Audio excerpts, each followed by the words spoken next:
Hi everyone, and a massive welcome to the second episode of our brand new series here on InfoSec Live, How to Hire Cyber Talent, where we get to engage with and learn from the cybersecurity industry's leadership in a live setting with open and honest conversations. For those that are new to the channel, my name's Simon Lindstead. I'm the founder of the InfoSec Live community and your host for this show today.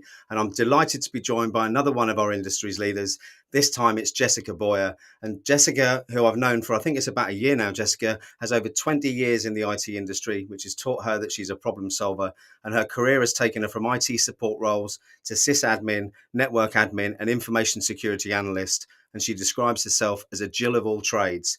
But not only does she have people skills, she loves to learn and teach as well, never afraid to ask questions or willing to help, and passionate about people and technology, with both going hand in hand. And in her words, without people, there wouldn't be tech. Security awareness is one of her many interests that are important to her. And again, in her own words, no matter your job title, we should all be aware of how to protect ourselves and our data. And drawing on her experience, we're going to be digging in to why the current hiring practices in the industry are a little bit broken, and hopefully what we can do to fix them. But before we bring her on, sharing stories and best practices over the last few months has led to nearly 6,000 hours of our content being viewed now on YouTube by over 2,300 of you subscribers. So a huge thank you for your engagement. And if you'd like to support the wider InfoSec Live community, or indeed just buy me a decaf coffee, we do have a few ways you can show your appreciation. You've got the ability to purchase super stickers in the chat if you like your question bumped up to the top, and 3 tiers of membership allowing you to show your support in any way that you can. But whether you join or not, being here and engaging with our content is what really matters. And if you're watching this live, please do like and subscribe. We want to make these events as interactive as possible. So make sure you drop any questions in the chat. And to help my aging eyesight, please mark them with a Q so I can spot them. And again, without further ado, let's bring Jessica on. If I can find the stinger video, I'll press play. Here we go.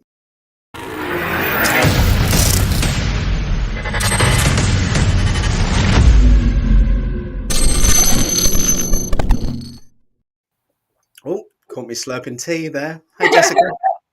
Hi everyone. It's good to be back with you. Are you well? Yes. Finally over COVID, and hopefully it stays that way for a little bit.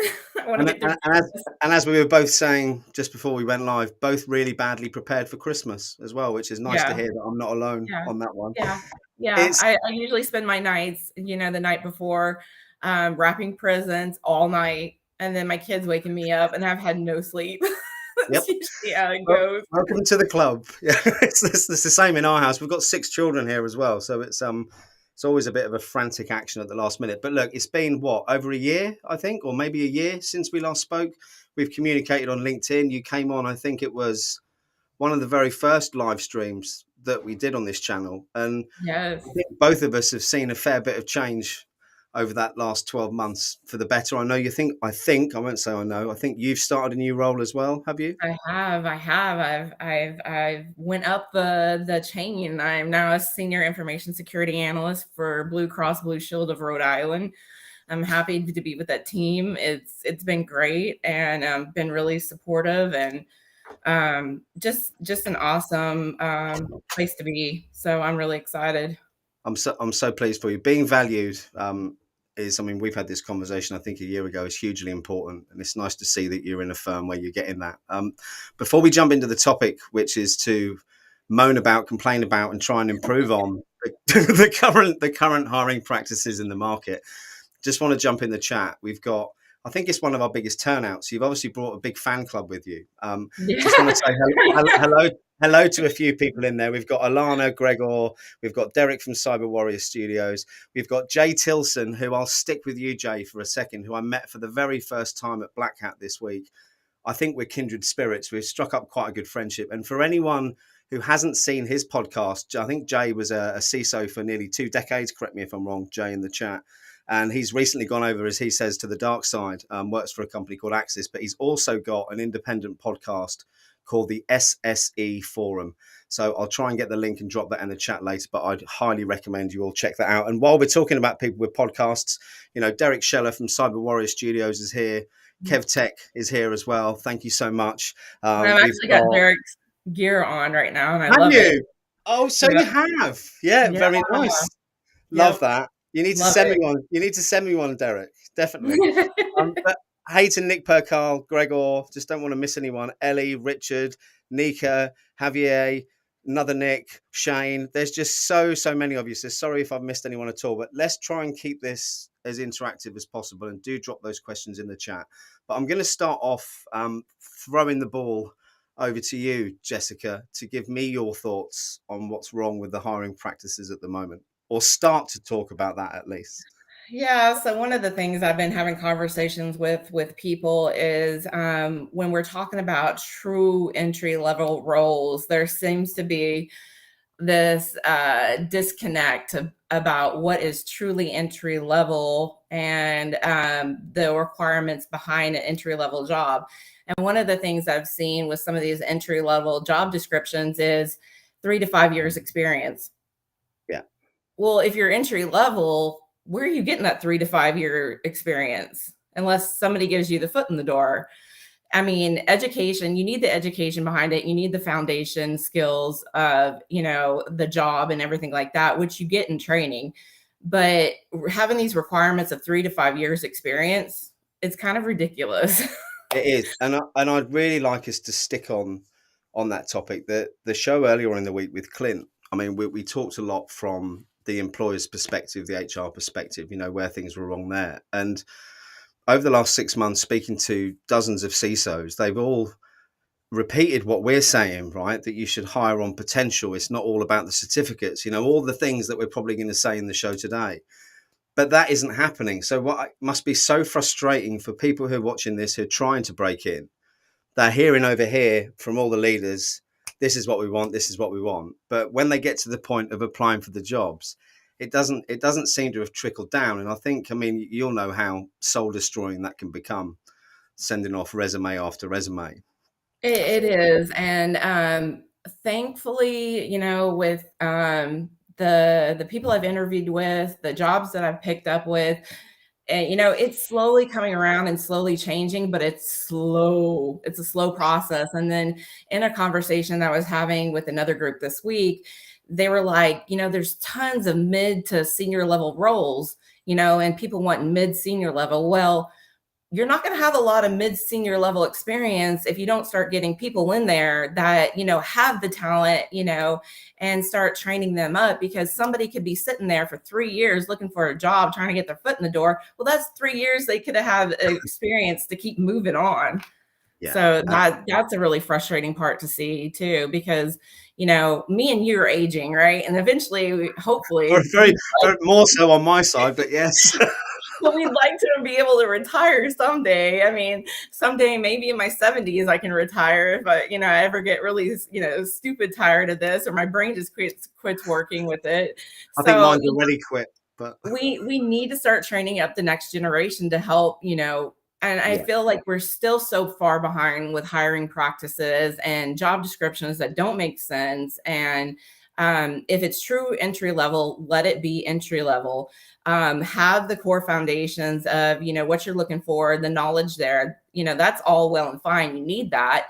And you need that when you're interviewing to speak about, the knowledge, and everything like that. But another thing that really irritates me is when you're on like an entry level job interview and they're hard hitting you with all these technical questions. I think you're really just hurting yourself with this industry. I think playing devil's advocate a little bit here, not being on the side of hiring managers, because I'm clearly not, but I think from the candidate's point of view and the market's point of view, with regards to the massive focus on obtaining rafts and rafts of certifications, I think that's great. But I think sometimes both candidates and hiring managers lose sight of what the end objective is, which is to have someone who's got applicable skills that they've learned, and whether they've done that job first or not. Maybe just doing some certifications isn't enough for some people to be able to relate that to the position. So one of the things that Clint was mentioning, I think, on the last show was the fact of trying as a candidate to demonstrate how, Mm-hmm. or demonstrate that you have, basically, you have got these certificates, which means that you can understand this, implement that. Would you agree with that, or am I being a bit harsh? I don't think you're being a bit harsh, but some of the better interviews that I've been on had, a mix of almost this critical thinking. Like they pose a critical question to you. How would you walk through these steps? How would you troubleshoot through these steps? For me, that was so much better than, hey, what is this stupid acronym? What does it mean? And blah blah blah. You really Yeah. want to know how that person's thought processes and how do they work through a problem. To me, those were the better of the interviews, I thought. And then having those back and forth conversations, because I always tell people, you need to be interviewing them as much as they're interviewing you. So the Yeah. questions you need to be asking is, what does your roadmap look like? What are the things that you see that could be done better? You really need to have a two-way conversation and not all it be blasting you from one area. But then is that problem made worse then by the people conducting part of that interview process not really understanding what it is they're asking, do you think? Yeah, I think part of it is that too. Just I don't think any of us maybe that do interviews are ever trained how to do interviews, so that may be the problem. Um, so I think some good training on how to conduct interviews would be helpful. But also just some of the best interviews, and I've gotten to interview people from my previous role at eHealth, and just having a two-way conversation really pulls a lot out about that person, their critical thinking skills, how do they communicate, what are their passions. It shouldn't just all be technical. You need to know that person as a human being as well too. Yeah, no, I completely agree. Gregor's dropped. Well, KevTech's made a comment. I'll bring that up as well because this is a really relevant point, and we'll jump onto this in a moment. Um, Peas him off. I might not get monetized ad revenue if I say the other word, Kev. Otherwise, I'd repeat it. When they need to do 5 job interviews for an entry level role, is that necessary? I think, from my point of view, not being a hiring manager, but being a human being who has got half a brain, I think the answer is a definite no, isn't it? Yeah, that's excessive. It really is. I mean, if you can't within 2 interviews figure out, if you wanna hire that person or not, or get the conversation you need out of them, going past that 3, 4, 5 is just absolutely ridiculous. Now, if something is like it couldn't come up, the person Yeah. that was supposed to be on the interview couldn't be there, that may be the why they're, it's dragged out into 5 interviews, but really within 2, I would say 2, that should be enough. Yeah, absolutely. And as Kev said again, tech can be taught. Stop asking for so much work experience if it's entry level. If Yeah, someone's got the passion, because that's I think the biggest prerequisite for me. Because this passion. industry isn't one to get into for the money, in my opinion. There's easier ways to make money unless you've got that real passion for it. And the next one is then I suppose ability and potential to learn, isn't it? Well, that's what all the leaders are saying they want to look for when they're hiring people. But Gregor's asked a question, and I take it that's aimed at me, mate. Where is it? Let me find it. It's age related, so I'm expecting it to be related to me. It says here, talking about the younger folks, agreed. But what is your tip or thoughts for those in their 40s wanting to enter a new field? Use the gate. Don't try and climb over. You're too old. Your thoughts, Jessica? Honestly, some of the best people in knowledge and stuff that you can get in there is people of our age group.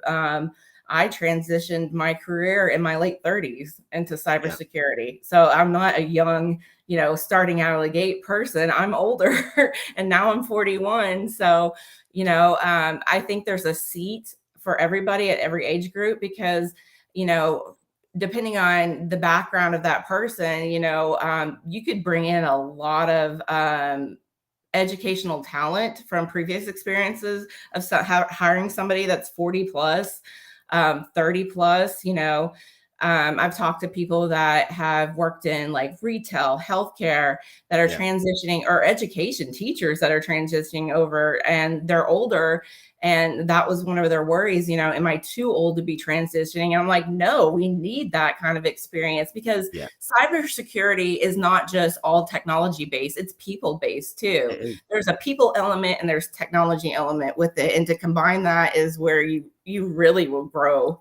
Yeah, for me, the focus in the industry, obviously, and rightly so, on process and technology, but it's the people who not enough money is spent on or time invested in my humble opinion. And there's a couple of other comments in there. Alana, she's moved into cyber in her 40s, and for her, it's all about networking. Yeah. Elizabeth's frustrated, as an older person who's just got a cybersecurity degree, can't even get an acknowledgement. I can only imagine how frustrating that is. I mean, I'm nearly 50. Um, I've been in the industry for 18 months, I think. Ageism is still a thing, and it's Yeah, sad to see, but it is. It's still a thing we're still trying it to is. fight. It is Um, still a thing. I've come up against that same barrier. For me, I'm going to agree with Alana in a big way. I mean, networking is what has helped me break into the industry. But I'm going to go back to that what. That's Yeah, I'm how going I to. got. I mean, that's Yeah, how I got my foot in the door. Was I got on LinkedIn, and because I knew that there had to be a better way to network yeah, besides just spraying and praying resume. And so, I got on LinkedIn, I got connected, I started connecting with the community and having conversations with the people in the community. And then I all of a sudden I felt this overwhelming support. I'd post stuff almost every day. And when I didn't have a job, I was like all the time on LinkedIn, to the point my husband was like, "Are you ever going to get off there?" I'm like, "No, I'm trying to, I want my kid to go here. I'm not getting off here." I think networking is a big part of it, but for that to succeed, you need to go back to what we were talking about before, which is the passion word, right? Because Patrick's done a surprised face at my 18 months. I'm not going to go through the whole story because most of you who are watching this have heard it, but I went from 30 years in sales with kind of nearly 20 years in regulated sales, 12 of which founding and running my own business, and was very successful until I destroyed it all through under too much pressure, misaligned ideas of success. So I lost everything at 45, and I mean everything, and had to start again. And for me, I'd followed money my whole life, which is why I always say don't get into this for the money. And the reason I wanted to get into this industry is because I've always loved tech and I like breaking things. And I thought I was going to be the world's best pen tester, which I clearly wasn't, right? But it was the passion for the industry and the interest in it, and knowing how unsafe and dangerous it is out there for people, and wanting to try and make a difference. Again, this is no different to anyone else that you speak. I mean, the bankruptcy, the losing everything, maybe, but the passion, the desire to help other people, the desire to give back. That's the common denominator for every successful person you see in this Yeah, industry. and So whilst that's what I networking's important, it's not yeah, just a networking; it's adding value yeah, to other people. I think, yeah. which is what you do on social media as well, Jessica. Yeah, and that's why I've stayed connected and stayed hooked up, because honestly, if it wasn't for the people that were on LinkedIn that were supporting me and cheering me on, my feed wouldn't have gotten to my previous manager, who ended up, she messaged me through LinkedIn. I was like, "Hey, I'd like you to apply for this. I saw your content. I like what you have to say." It was a video. She couldn't tell me which video, but she reached out to me that way. And again, with this is the second job I've had that LinkedIn, it's been LinkedIn. I didn't apply, they reached No, out to me. so social proof is what it Yeah, is. they saw my content, and I'm an advocate and a supporter of this community. And I tell people, post things that you're passionate about. If there's something that's interesting you, make a post about it, and get those conversations going. I've had so many great conversations in not only my own posts but other people's posts. I mean, the information is out there and it's It is. flowing. It is. It's And do it's you know what? wonderful. Let's jump back in the chat because Elizabeth's comment earlier and her frustrations. I want to go back to what Richard's just said. So Richard's a friend of mine. member of the InfoSec Live community, spoke to each other on many occasions. He's even sent me 4-leaf clovers through the post. He sent me tablets to help my dog. That's how good of friends we are. And he's 57, 57. And he went from helping a long-term friend. I hope you don't mind me telling people, Richard, but I'm going to anyway. Helping a long-term friend run their kind of direct order business for a long time, wanted to get into cyber, sidestepped into a support role in a new company, but he's now, after 3 months, I think he said, yeah, three onths, as you said, Richard, he's now on the Security Council, because security is new to this company, and they've expanded really fast. And Richard doesn't just bring, 2 years worth of studying to the table. He brings massive amounts of experience, especially to a new business. So my message to you, Elizabeth, is don't give up. Like it is to, I think as Patrick said, there's hope for the new 40s just transitioning into tech. This industry is desperate for talent outside of the industry, because you're bringing in so many different skill sets that are transferable. Yeah. And what people, like I said, earlier on, is this is not all about technologies. This is about people too. And, people play a critical part all through the business. And if they don't understand how to secure and protect what they're doing, not only in their personal lives, but in business too. That's why I love this, because I love having conversations with people in the business and explaining to them security in a manner that's just not all technical jargon and just completely losing them, explaining to it where it's meaningful, they can grasp it, they understand it. That's really a key, is getting conversations going and getting people to understand without having a bunch of techie jargon going on. Yeah, I think techie jargon or acronyms, whatever we want to call it, I hate is acronyms. I do. massive part of the problem. I want to bring this one up quickly. Jay Tilson, again, mentioned him at the start of the show, SSE Forum. Happy to try and match people to roles I know are open, as well as check CVs, resumes if needed. This guy's awesome. Veteran CISO, been in the industry a long time, and also a really, really good guy. So I'm going to annoy you, Jay, by dropping your LinkedIn in the comments there. So you might get a few requests, but that is really, really, really appreciated. And Nick has made a comment that I just want to make a quick remark on. The older you are, the more likely your passion and drive, and desperation and need, I think. Yeah. Well, for me, it isn't about the money, but I have got 6 children. I've got to think about their future. So whilst money isn't the overriding factor, it's important for me.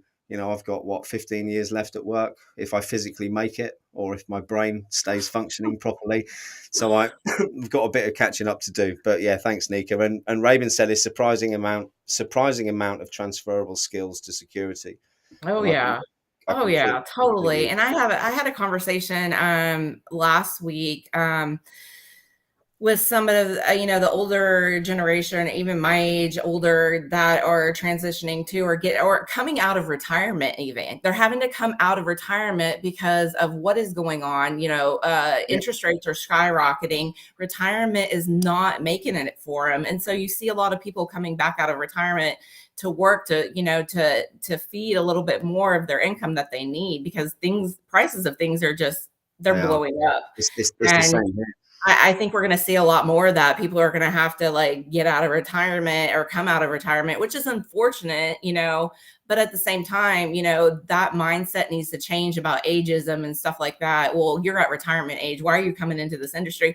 Because you've got a person that has all that past experience. I mean, it's a wealth of knowledge there. Yeah. And as Kev rightly said, when you can break something down in a non-tech way, C-suite execs are going to love you, especially when you Oh, do yeah. proper documentation, etc. And again, these are skills that you're bringing across. If you've worked in business for years, doesn't matter what business it was, it's the same language. And if you understand that and you can communicate it, even with like an inch deep knowledge of cybersecurity, I think it puts you in such a great position. Derek, you've made a comment in there about soft skills are harder to learn, or people skills, and I agree, they are. Not everyone's natural at everything, and it does take a bit of work. But for those that are interested, I have got a couple of free mini courses in the InfoSec Live community on communication, listening skills, empathetic listening, body language. And myself and Joe Evangelista, as CISO in the US, we ran a group session about 6 weeks ago for some community members, going through ways to improve that. And it's like anything though, Derek, right? You can improve it. It's just practice. It's just Yep. practice. And if you don't like people, sometimes I don't like people. And after spending 2 days walking around Black Hat, you wonder whether you want to have any more conversations at some point. But if you're doing it to get a job, most people can learn enough to get through those interviews. Would you agree? Yeah. I do, and we really need the senior leadership, of cybersecurity to really step it up too, because, like I said, we have a whole generation out there ready to work, ready that are talented, more than talented, and opening up those positions, allowing people to get their foot in the door, and I've heard it said, and it's kind of irritating that, well, people don't want to open up to entry level because entry level people make mistakes. I've seen plenty of seniors make plenty of mistakes. So let's get real with that. Humans make mistakes. It's going to happen. Absolutely. And also, I'd like to bring the argument in that experience doesn't necessarily make you a great candidate. So I said this on the last show, and I spoke to a few industry leaders about this. If you've got a choice between a candidate who's, transitioning from another career or just breaking into their career, they're hungry, they're passionate, they want to learn, or you've got someone with 10 years experience of sitting there checking logs all day, who's happy to keep doing that for another 10 years, which one do you want? I mean, for me, that's a no-brainer. And Ellie's in the chat, and Ellie's background. I hope you don't mind me mentioning again, Ellie. Ellie was a school teacher for a number of years, massive amounts of transferable skills, but again, really, really struggling to get traction with employers for interviews. So, what about hints and tips for people? I think by having these conversations, hopefully, the more we talk about it and the more other people talk about it, hopefully things will start to change. But as you said earlier, it's a slow burn, right? It's a slow process. So until that has happened, people like Ellie and many others in the chat, Elizabeth and a few others, what can they do? What can they do to try and beat the system, I suppose? Conversations, networking. I know there's a lot of fear about reaching out to recruiters, reaching out to hiring managers. If you see a job that you even fit like two of the requirements or one of the requirements, I tell people all the time, reach out to the recruiter, reach out to the hiring manager, introduce yourself. Sometimes you'll get a reply, sometimes you won't, but that's okay. But having those real human connection conversations really opens up the doors. Yeah. And, just by saying, hey, this is who I am, this is what I'm passionate about, I'd love to have a conversation with you. I think a lot of people get scared, even me, I don't, I hate intruding on people, or you Yeah. hate hearing, no, I don't want to hear from you. But really, who cares if you get a bunch of no's or you don't get a replies, when you get that person that does reply to you and you're having those conversations and stuff, all you need is that one yes to get your foot in the door, It is. and then go from there, and And watch your career explode.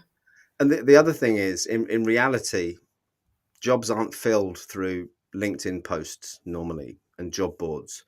The jobs on LinkedIn and job boards are the ones that haven't been filled through referrals and relationships. And going back to what Jay said in there, he's happy to link people up where he knows where there's jobs. This is how people get jobs. It's the networking. That's why it's so Mhm. important. I think the stat I saw, not that I like banding about figures, but it was around 70% of roles are filled through existing referrals or internal referrals before they're even advertised. So if that is the case, the best way to give yourself a chance of getting a job, as you rightly say, is putting yourself in front of and becoming or developing relationships with these people.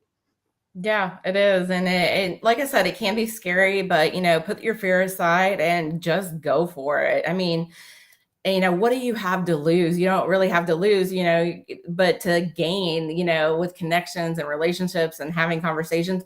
Even if I've reached out before to other people, and it may have taken some time, and eventually they come back around and be like, hey, so it can happen in that way too. But really just opening those doors to conversations and reaching out, I think is a big advantage to a lot of people.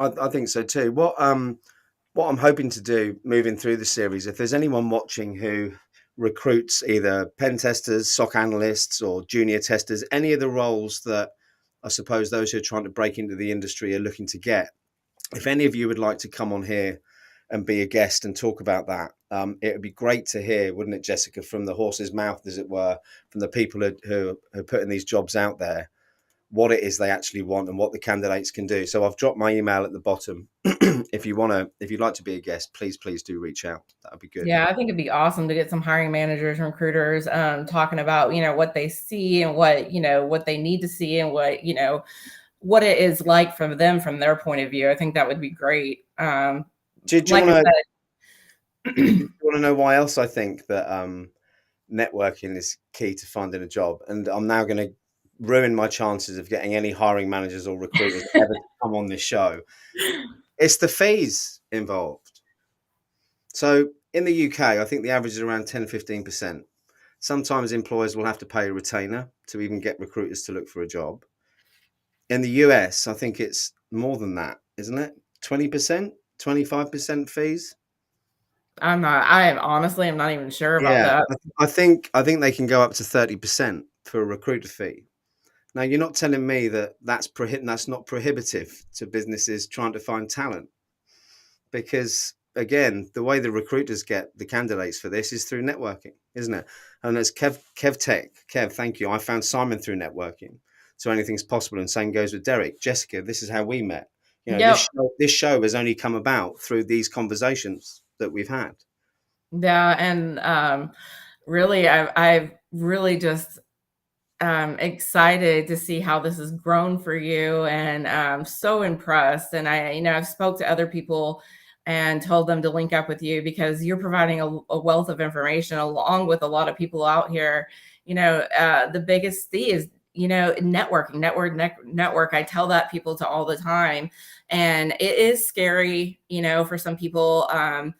But even just reaching out, having a conversation. Hey, how are you? How's it going? I tell people, I made a post about job roles, right, in cybersecurity, because the umbrella of job roles under cybersecurity is very large. And I think people can get lost in that as well, because, and even in job titles, you'll see cybersecurity analyst, you'll see information security analyst, the job titles vary too as well. Yeah. So really just looking and researching about those job roles, what you want to get into, and then connect people that are already in those job roles and ask the questions, what it is you do, what does your daily job look like? You'll get people that, will have those conversations with you. You may not get people that have that conversations with you. I'm more than happy to have that conversation with you and talk to people about it. Because it really is. Research is the key to, driving and honing in what you're targeting.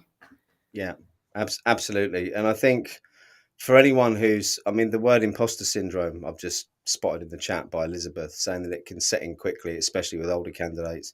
I completely agree with that. I spent a few months last year ready to give up on everything I was doing. We were shopping and getting things at a charity shops for the kids for Christmas and struggling to pay bills, all because of me, because not only had I lost everything, I then decided to try and break into an industry that I had no experience in. But it goes back to the passion, doesn't it? And the dedication. If you believe in something enough, I think you can get there. And Yeah, and to Kevin's post, he just had a post which was great, and talking about all the interviews, all the no's he got, and he just kept pushing and pushing and pushing and pushing. You'll get a ton of no's. I've gotten a ton of no's throughout my career. I wish I kept track of them. It'd probably be in the thousands, maybe, who knows? But it's that one shot that yes, that person that brought me in, that gave me that opportunity to grow and learn. And you once you get your foot in the door, stay connected, stay in it, and really just envelop yourself with all you can about the industry, about what you're doing. If you've gotten in your foot in the door and now you're gotten to where you feel like you're kind of maybe bored or you want to do something new, reach out to your manager. Hey, is there another project that I can work on? Hey, is there something new that I can develop? Keep growing those skills and reach for more, because really that will explode your career even beyond. Which was great about mine is each business, each thing that I got into and job roles were never the same. The software is never the same, systems are never the same. But being able to get in there and learn and research was just a key thing to open up a lot of doors for me. Yeah, absolutely. I'm just trying to get my calendar link up, which I'm only going to put up. I'm going to change this link after half an hour because otherwise it's going to potentially ruin my Christmas. But the offer is, if anyone out there is struggling, especially with the motivation side, I'm pretty good at picking people up and giving them a bit of focus. So I'm going to throw out there, if you want a half-hour chat, there is my diary link, and I'd be more than happy to jump on a call with any of you to see if I can connect. I mean, all I'm good at, and I mean all I'm good at, is connecting people. That's all I've ever done. You look back at all the different roles I've had, they've all revolved around relationship management, business development, which is about people. So I haven't got jobs to give you. I've got some jobs on the go through jobs in cyber at the moment, but personally, I haven't got any jobs to give you. But what I can give you is some time, if that would help. And I'm sure, Jessica, you might extend a similar offer without being foolish enough to put your actual diary link in the chat as I well. actually, I was thinking about that last week and this week. I was like, I really need to get on that whole calendar thing because I've people have reached out to me and then we'll set up a Zoom call or whatever, a 30-minute call, and we'll have a discussion. And it's been phenomenal. I love communicating with people and talking to them and answering any questions I may be able to answer. I'm not an expert in everything. I'm a continuous learner, but if I can help you and to just encourage you to stay with it and stay in the game, that's a big help too. So yeah, if you want to I reach think out to me, we that's can set that's up all it the time. takes sometimes, right? That's all it takes Yeah. sometimes. It's just someone to give you that bit of confidence. And going back to the chat, Richard Phillips has been there for me on a number of occasions. Gregor has been there on a number of occasions. Ellie's been there. All these people within the community. And I always used to not mock, but my businesses were always built up face to face. I never had an online presence. I wasn't on social media for years, so I always used to laugh a little bit at people who had online friends, right? I used to think it was a bit strange, but the last 18 months has just proved me completely wrong because I've now got the most amazing, and they are friendships, amazing friendships with people like yourself and so many others through LinkedIn, through the InfoSec Live platform, that I've completely proved myself wrong on that. I, Not to knock on my husband, he is really great. But when I first started on LinkedIn and I started posting, doing content and all that, and connecting, he kind of made fun of me a little bit for it. But I told him, with our industry, his is a little bit different for how his role works and stuff like that. But he's made those connections. He already has those connections all over the place, just from his job and what he does. But for me, in our industry, it's a little bit different. LinkedIn is a way to connect our community and our industry. And he put his foot in his mouth when he told me that I'm never going to make what he makes unless I get a college degree. And I was like, oh yeah. I was like, Oh, here we go. Yeah. hold my whiskey and watch me do this. And so when It's I like a did wet it, rag it's to like, a bull, wasn't it? oh my gosh, that lit a fire under me when he said that. I was like, watch You know, me do this. sometimes that's what you need. When I lived in Tenerife for a few years in my 20s, and when I came back to the UK, I had a pregnant girlfriend who I hardly knew. I'd moved back with my mum. I needed to get a job, and I landed a job booking appointments for financial advisors, which I hated. Right, sitting in a call center, like just speed dialing people all day. And I had, I think after 3 months, the financial advisors came in and they all had nice suits and like nice cars. And I thought, I'm going to do that. And I had a meeting, Jessica, with my line manager a couple of weeks later, who said, I was like 26, I think, at the time. So I was an older person in the call center because they were all quite young. She said, have you thought about becoming a team leader, Simon? I said, to be honest with you, I can't think of anything worse, which is probably the wrong thing to say to someone who does that job. I'm going to be a financial advisor. Well, she laughed in my face, this woman. And if you're watching, I'll give you a quick wave. She laughed in my face and told me it'd take me 10 years to do that. Well, 6 months later, I'd passed 3 exams, self-studied, and got a job at Sun Life of Canada. And the main reason I did it was to show her that she was wrong. And then when fast forward 12 years, my business had been going a few years. It had grown exponentially, and we had this massive rebrand and launch event at the local college. And she walked in the room serving our tea, which I thought was quite nice. But she came up to me and said, "Oh, I didn't know you worked for them." And do you know what? I didn't even say anything. I said, yeah, I've been here a while now. How are you? And then she just walked off. But for me internally, that was one of those. So if it takes for someone to piss you off to give you the Yeah. motivation, I think it could be a good one. Just digging into something that Kev said in there. When you surround yourself with positive people, they pick you up when you want to give up. And I think, again, my grandmother had a few quirky old sayings. One of them was all fur coat and no knickers, which I use all the time. But the other one was lay down with dogs and you get fleas. And I think that's the opposite to what Kev's saying. Surround yourself with the right people, the positive people, not those people who are going to drag you down and tell you can't do it. Use them as your Mhm. motivation, maybe, rather than your direction. Yeah, and use those no's as motivation. Every no, just keep striving for that one yes, keep going Absolutely. with it and know that, there's a community out here that you could hook up with that will help you and support you and cheer for you when we see you like posting that you've got your first role. I see people, landing their first role and just comments after comments, congratulations and stuff like that. Yeah, So it's people love it. awesome. Yeah, Yes, we're here. We want people to work. We want people in this industry and to do well. and as much as I'm all for working from home, because I only work from home now, there Me is too. still there is still a lot to be said for face-to-face networking. And I'm Yeah. not sure of your name other than it being Cyberflower, which is awesome, by the way. But mentioned that last evening they went to the holiday mingle of a well-known group, got 35 new connections, including the guy who paid for the event, which was awesome, 3-hour event. And I think you then go on to say, Cyberflower, that this morning you'd already had 8 viewers of your LinkedIn profile. But the important bit there at the end, now it's up to me to follow through with all those contacts. And that's the key bit. And for Black Hat, for me, it was free, right? You can get a free ticket to some of these events. So it costs you travel to get there and back. But I spent 2 days, met what's probably going to become one of my lifelong best friends in Jay Tilson, who's in the chat, had conversations with so many amazing people, met people who I hadn't met from the community before. And the value in that, Jessica, is overwhelming, I think.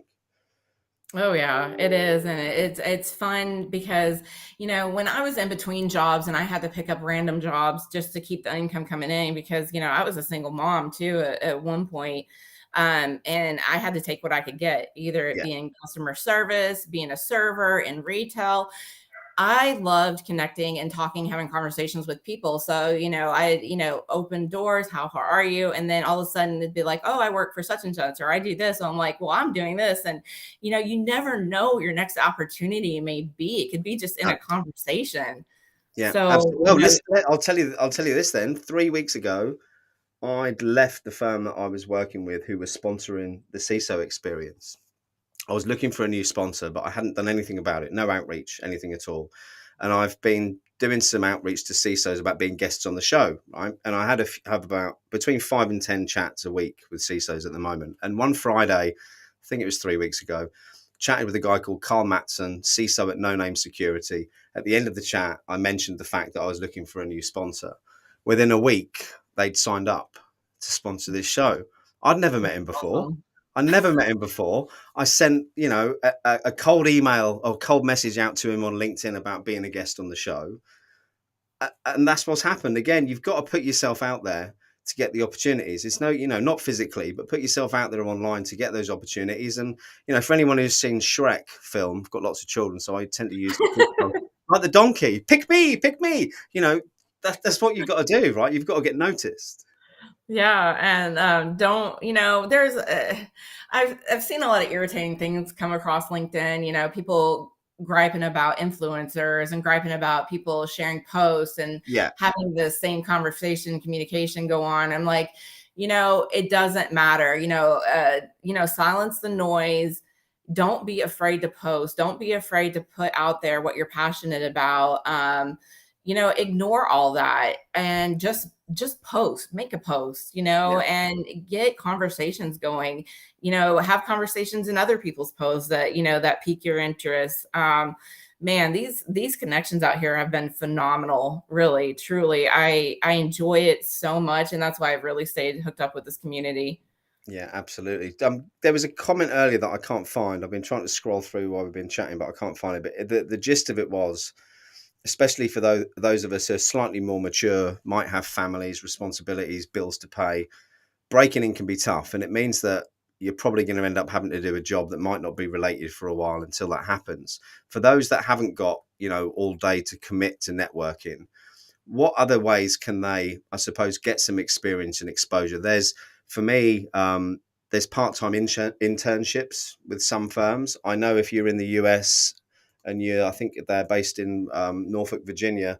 I know Valor Cybersecurity have got an internship at the moment, which I don't think it's a paid internship, but it's an internship that would give you, access to learning, experience, and again, all that stuff that when people say, where's your experience, you might not have been paid for it and you might have only been Mhm. doing it part-time, but having that on your resume is going to stand you head and shoulders, I think, above everyone else.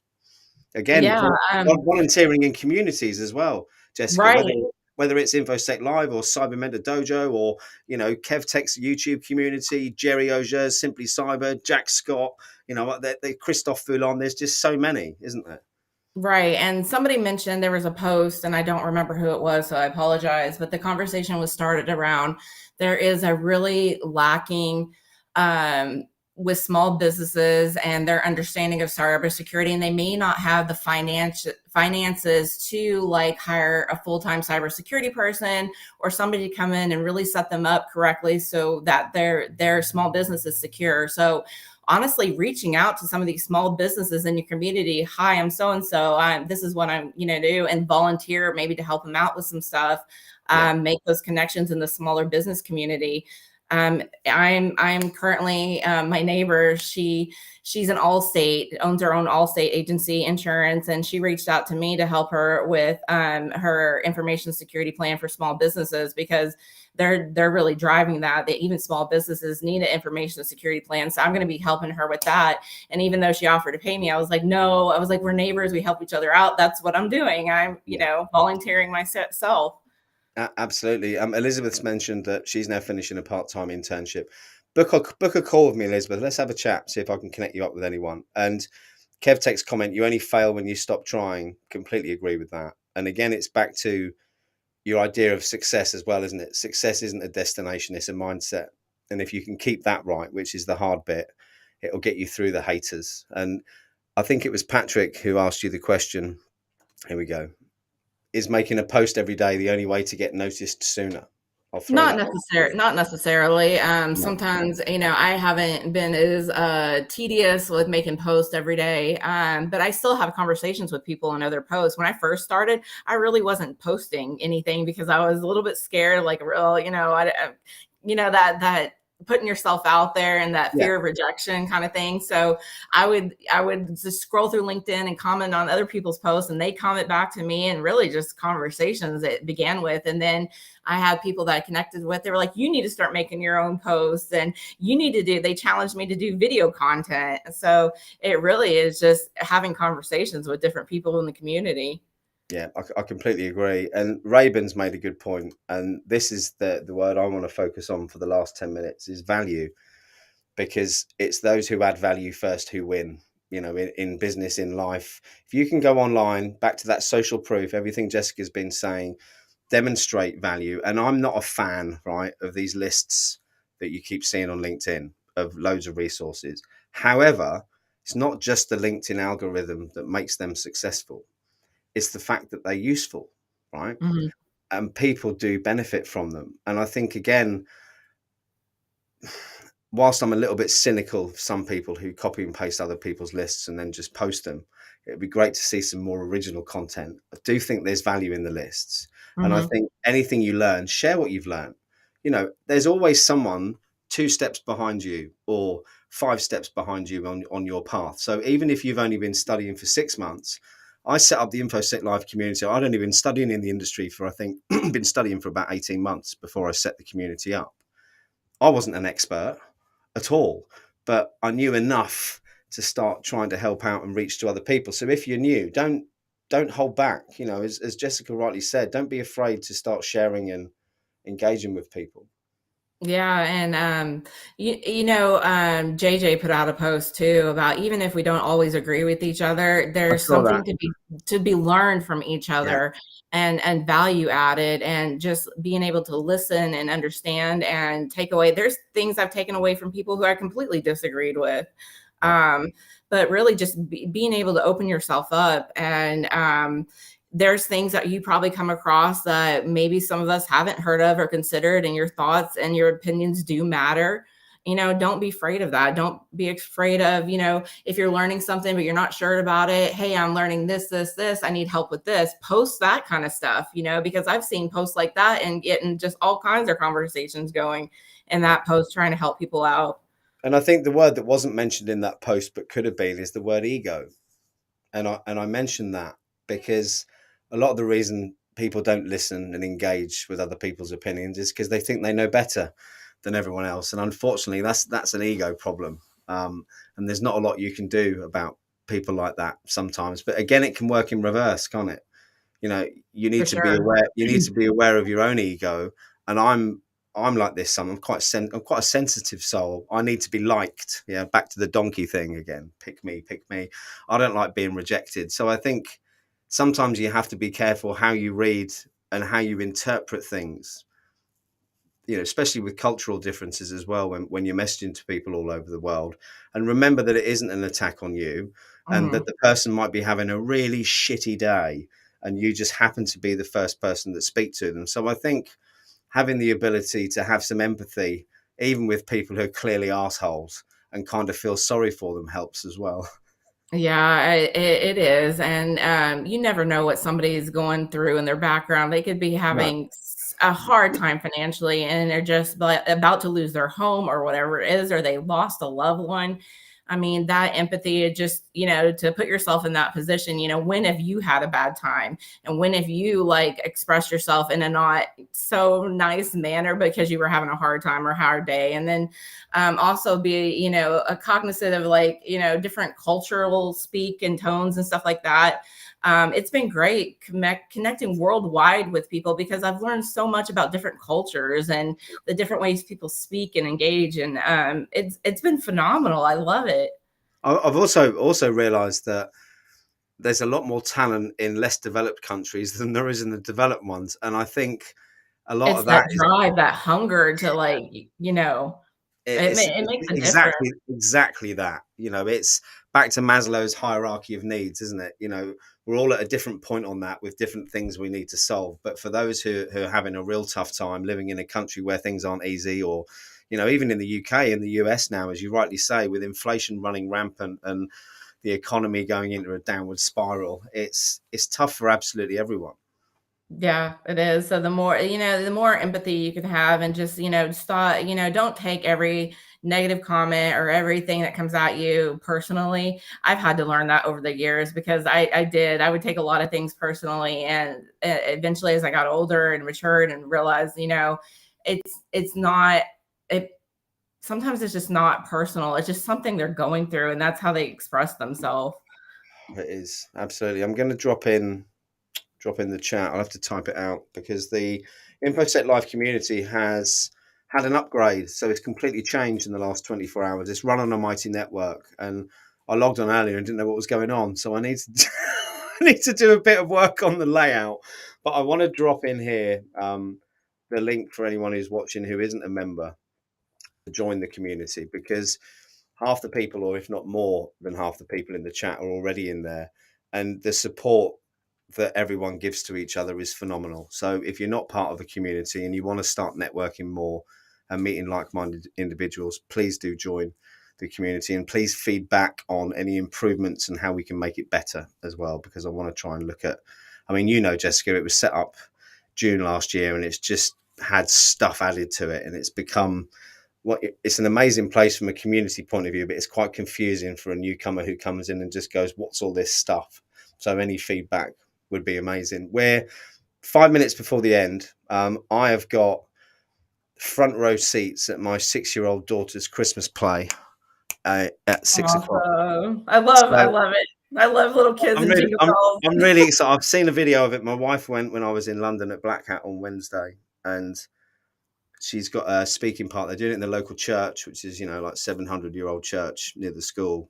And she gets to stand on the pulpit and read out a couple of lines. And my daughter was the most timid little girl. When she started school, the teacher actually asked us after 3 weeks if we could record her speaking because they didn't think she could talk. That's how shy she was. And she stood up on that pulpit on Wednesday and enunciated and projected her voice better than any of her classmates. And that just goes to show, back to people trying to break into the industry, with practice and determination, you can overcome anything, can't you? I'm sure Oh, her yeah. little hands were fidgeting underneath and her feet were tapping, and inwardly she felt horrendously nervous. But Yeah, outwardly you wouldn't know. And if you can practice that for interviews, again, it can't hurt, can it? for, But give me for some, sure. give me your words of wisdom. Let's focus on. There's a lot of people trying to break in the chat today, so let's focus on finishing off with some wisdom to those people for what they can do to make a difference, apart from what we've talked about already. Get in the community, connect, reach out. Stay hooked up. You can even message me, message other people, just start having those conversations. And really, the more practice that you have, for me, getting in front of a bunch of people and talking, I'll tell you, it terrified me. Like I would start shaking and just like, oh my gosh, oh my gosh, oh my gosh. But the more I did it and the more I practiced at it, the more comfortable that I felt, and all those nerves and all that anxiety just kind of, it kept going down and down and down the more you did. And there's groups out there that do practice interviews, which I think is great because it really helps you, get those nerves squashed down. It really helps you hone in on about what you want to talk about. Because I do, even still now, I get nervous, coming into interviews and things of that Me nature. too. Yeah, me So too. practice, practice, practice, practice, and really just engage with this community. Absolutely. And my final comment's going to be learning from my mistakes where I tried to run before I could walk. And whilst I've always loved tech and, I've always played with computers, going from, coming in at Comp Tier A plus and then trying to do an OSCP 9 months later was a mistake. And it was a great learning curve.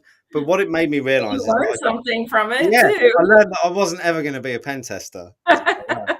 But I also learned that I didn't really have enough knowledge about networking, all the fundamental IT stuff. So big shout out here to KevTech IT Oh my support. gosh, yes, he's phenomenal. He is truly phenomenal, and I want to just get his link for anyone who's not subscribed to his channel. If you want to improve your fundamentals in IT to get yourself ready for this industry, Kev has helped, it must be hundreds, if not nearly 1,000 people over the past few months and years get work from his tutorial videos on YouTube. There's the link. Please, please, please do check it out. And Jay Tilson, I see, has mentioned on there that he'd love to have you on his podcast. Get on there, Jessica. He's the nicest For man. He really, sure. really is. I'd So love yeah, to. I'll do a little intro on LinkedIn when we've finished. But I just want to say as well, thank you so much for everyone. It's been one of our biggest turnouts today. So you're going to have to come on again, Jessica. It's been absolutely amazing. I would love to. I really do. I love this. I love sharing and really just supporting, everybody out there with their goals and trying to, break in or transition. I love it. I do. And I'm gonna stay hooked up with it. And someday maybe when I get the opportunity to be in leadership and start hiring people, Yeah. I'd love to do that someday. So that's where I'm really, thinking future ahead me. Absolutely. Jessica, it's been a pleasure. I'm sorry it's been so long since we've caught up. If I don't speak to you before, have a very happy holidays with the family. Yes. Merry Christmas, everybody. Happy holidays. Yeah, Merry Christmas, everyone. And for the rest of you, it's Friday today, isn't it? Meet the Yes, it members is. in the InfoSec Live community. It's going to be put back a little bit tomorrow night. It's normally at 8 o'clock, but England are playing in the World Cup. So I'm going to push it back to about 9. Yay. Yay. Well, we'll see. I'm going to push it back to about 9 because I want to get in. I want to get in on the Meet the Members and meet you. So if there's anyone in the chat that wants to jump in, it'd be great to see you there. Jessica, thank you. Play you out with a quick stinger. Also available on Apple, Spotify, in audio. This will be up in about 24 hours. Again, Jessica, thank you. Everyone Thank else, you, Simon. Thank you, everybody. see you soon.